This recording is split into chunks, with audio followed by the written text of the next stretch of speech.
1996, a gold medal. Then came the arc of a career. For Deon Hemmings, everything changed in one race. It was the Olympic Games in Atlanta. The event was the 400-meter hurdles. She crossed the finish line first. This single moment redefined her life.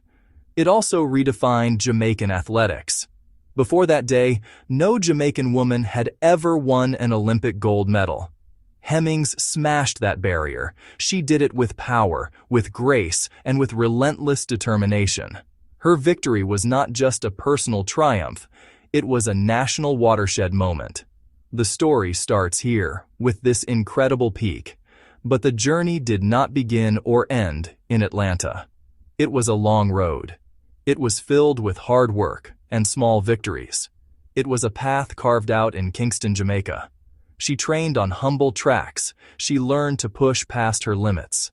The world stage was a distant dream, but Hemmings had a fire within her. She honed her technique. She built her strength. She believed in herself when few others did. This essay will trace that entire journey, from her early days to her ultimate glory. Her career arc is a classic tale of athletic greatness. There was the rise, the slow and steady climb. She moved from a promising junior to a national champion. Then came the breakthrough on the world stage. She announced her arrival among the elite. The peak was that golden moment in 1996. It was the culmination of everything she had worked for. After reaching the summit, she had to navigate the challenges of staying there. New rivals, injuries, the pressure of being a champion. Her story is one of resilience. This narrative will explore every facet of her career. We will look at her training methods. We will examine her hurdling technique. We will meet the coaches who guided her. We will learn about the rivals who pushed her. Her story is more than just statistics and race times. It is a human story. It is about a woman who dared to dream bigger than her circumstances. It is about how one person's success can lift an entire nation. Deon Hemmings matters to track history. She matters deeply to Jamaica. Her legacy is one of inspiration and change. The significance of that 1996 gold medal cannot be overstated. It was a seismic event for Jamaican sports. For decades, the nation had produced world-class male sprinters. But the women's side had not yet reached that same pinnacle of Olympic success. Hemmings' victory was a powerful statement. It declared that Jamaican women were a force to be reckoned with. It opened the door for future generations of female athletes. She became a symbol of what was possible. Her win told every young girl in Jamaica that they too could stand on top of the world. This essay will detail that incredible career. We will start with her beginnings in rural Jamaica. We will follow her through school competitions. We will see her develop into a collegiate athlete. The narrative will then move to her breakthrough on the international circuit. We will relive the key races and the moments that defined her path. The central focus will be the 1996 season. The build-up, the pressure, and the glorious final in Atlanta will be recounted in detail. We will break down the race itself, hurdle by hurdle, stride by stride, to understand how she won. After the gold, her career continued with remarkable consistency. She remained a top contender for years. She won more medals at World Championships and Commonwealth Games. But it was not always easy. She faced setbacks. She battled injuries. She had to adapt her training as she got older. Her story is not just about a single victory. It is about longevity and the will to keep competing at the highest level. We will examine her later years, the challenges she faced, and the successes she continued to achieve. Her journey shows the true character of a champion. The final part of her story is her legacy. Deon Hemmings did not just win a race, she changed her sport. She inspired a wave of Jamaican female hurdlers and athletes. Figures like Melaine Walker, who would later win the same Olympic event, followed in her footsteps. Hemmings proved that with dedication, one could overcome any obstacle. Her quote, "I knew I had to run the race of my life," captures the essence of her Olympic final. This essay will show how that one race became a legacy that continues to shape track and field today. Deon Hemmings was born on October 9, 1968, in the rural parish of St. Anne, Jamaica. This was a place of rolling hills and quiet communities, far from the bustling athletic hubs of Kingston. Her childhood was modest and grounded in the rhythms of country life. From an early age, she showed a natural inclination for running. She was not born into an athletic dynasty. Her family was supportive, but had no deep connections to the world of track and field. Her first races were informal sprints against other children in her village, barefoot on grassy fields. It was here, in these simple, joyous contests, that the first seeds of a future champion were unknowingly planted. Her early life was not defined by structured training or ambitious goals. It was about raw, uncoached talent. She possessed a powerful stride and an inherent competitiveness that stood out. Teachers at her primary school noticed her speed during school sports days, a staple of Jamaican education. These events were her first taste of organized competition. Winning a blue ribbon at a local meet was the pinnacle of success for a young girl from the countryside. There was no grand plan, no vision of Olympic glory. It was simply the love of running fast, the thrill of crossing the line ahead of everyone else, that fueled her passion. The transition from playful sprints to more serious athletics began as she entered her teenage years. Jamaica has a deeply ingrained track and field culture, especially within its school system. The annual Boys and Girls Athletics Championships, known simply as Champs, is a national spectacle.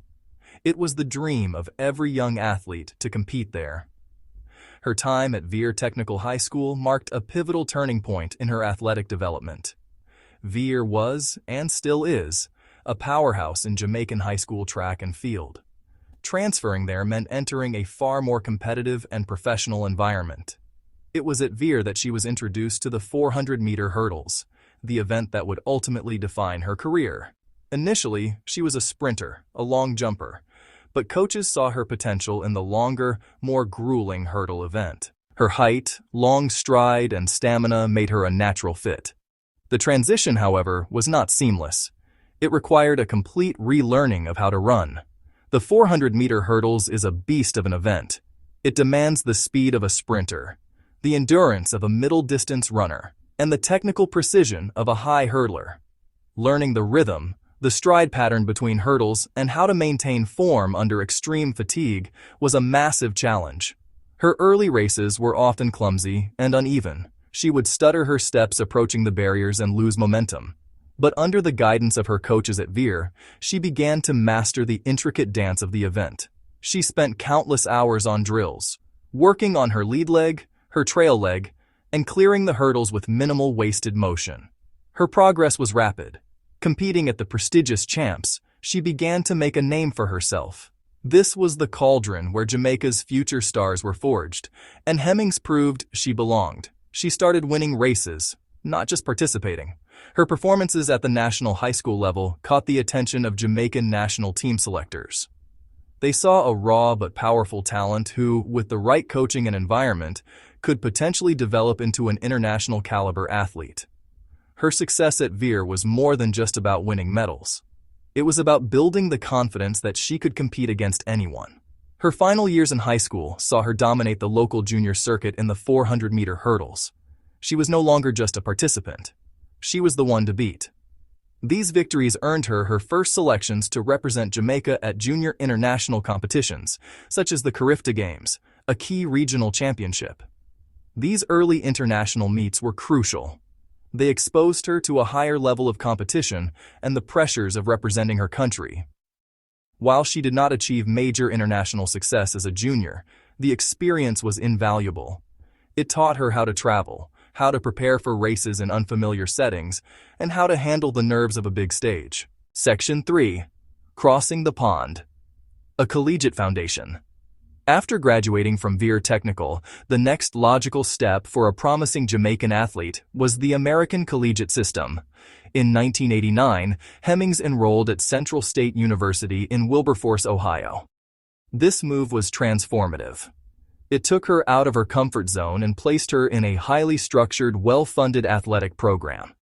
At Central State, she came under the tutelage of coach Joshua Lawson, Lawson was instrumental in refining her raw talent into world-class technique. The resources available, state-of-the-art tracks, weight rooms, sports science support, were a world away from what she had known in Jamaica. Her years at Central State were a period of intense growth. Coach Lawson broke down her hurdling form and rebuilt it from the ground up. They focused on establishing a consistent 15-stride pattern between the hurdles, a rhythm that was becoming the standard for elite female 400-meter hurdlers. This was a grueling process that required immense discipline and repetition. She spent long hours on the track, perfecting her stride count so it would become second nature, even when her body was screaming with fatigue in the final 100 meters of a race. The technical foundation she built during her collegiate years would become the bedrock of her future success.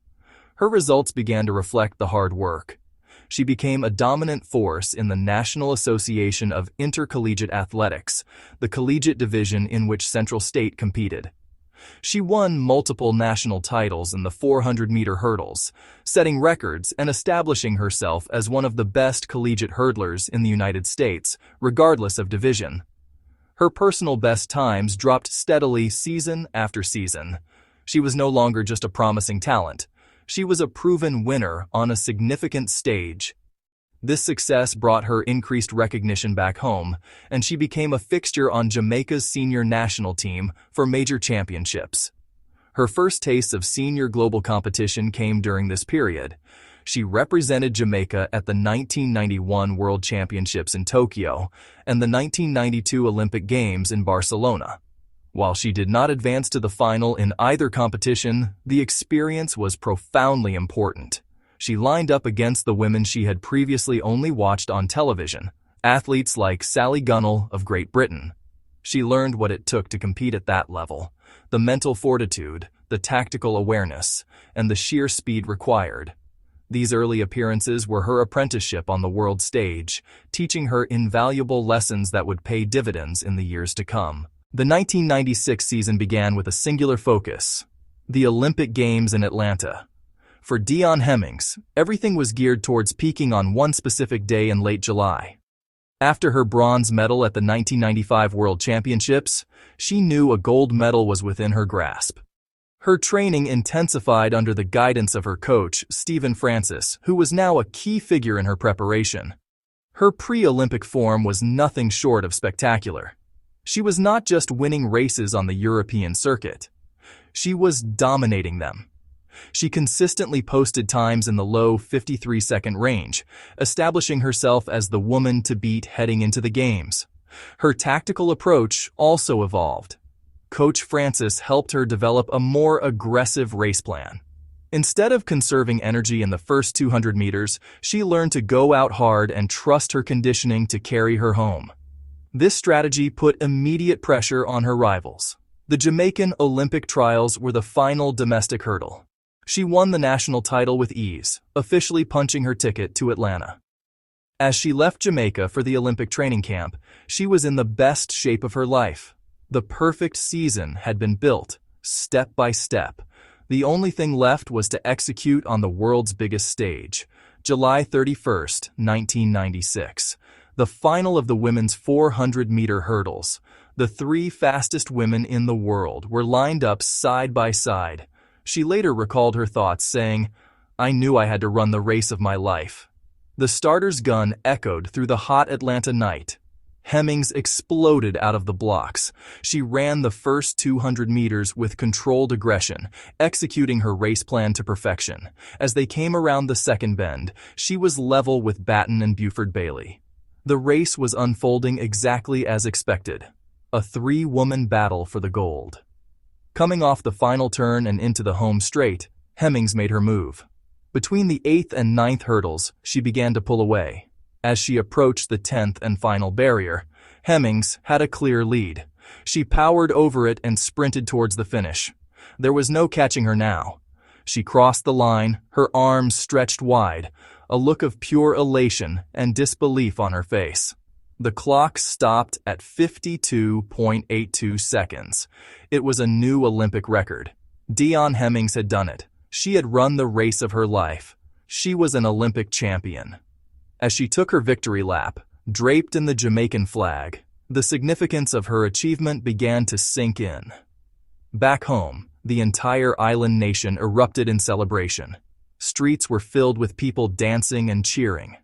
Deon Hemmings had delivered a moment of pure, unadulterated joy to her country.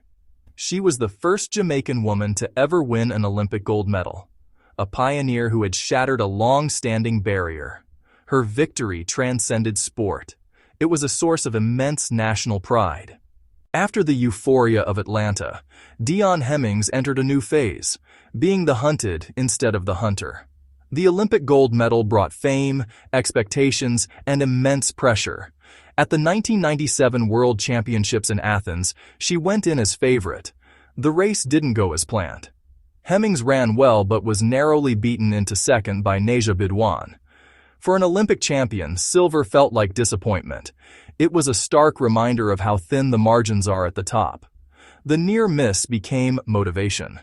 In 1998, at the Commonwealth Games in Kuala Lumpur, she delivered a commanding performance, winning the gold medal with ease. This victory reaffirmed her status as a champion. As she aged, adjustments to her training became necessary. Working with her coaches, she incorporated more rest and smarter training techniques to preserve her body for the biggest races. This adaptability extended her elite career. At the 1999 World Championships in Seville, she settled for bronze.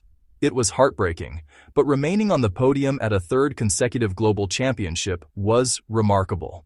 As the new millennium dawned, all eyes turned to the 2000 Olympic Games in Sydney. Deon Hemmings was now 31 years old, an age when many hurdlers are past their prime. In the final, Hemmings was once again right in the mix. She dug deep, battling fiercely. Hemmings crossed the line in second place, Olympic silver. Though she lost the title, standing on consecutive Olympic podiums in such an event is true greatness. Her success in Sydney went beyond the hurdles. Hemmings anchored Jamaica's women's 4x400 meters relay to another Olympic silver. The years following the Sydney Olympics marked the final chapter. Lingering injuries became more difficult to manage. Her role began to shift from that of a dominant force to an elder stateswoman of the sport. The decision to retire is never an easy one. For Hemmings, the time came after the 2003 season. She chose to step away from the sport while still respected and competitive. She left the track with a remarkable collection of medals. But her impact could not be measured in silverware alone. Her legacy begins with the raw fact of her 1996 Olympic victory. It told a generation of young girls that they too could be champions. This inspiration is her most powerful and enduring contribution. For a young athlete today, her story is a blueprint. It teaches that setbacks are not final, that rivals make you stronger, and that a legacy is built not only on the medals you win, but on the doors you open for others. The echo of her 1996 gold still resonates, a constant reminder that history is waiting to be made.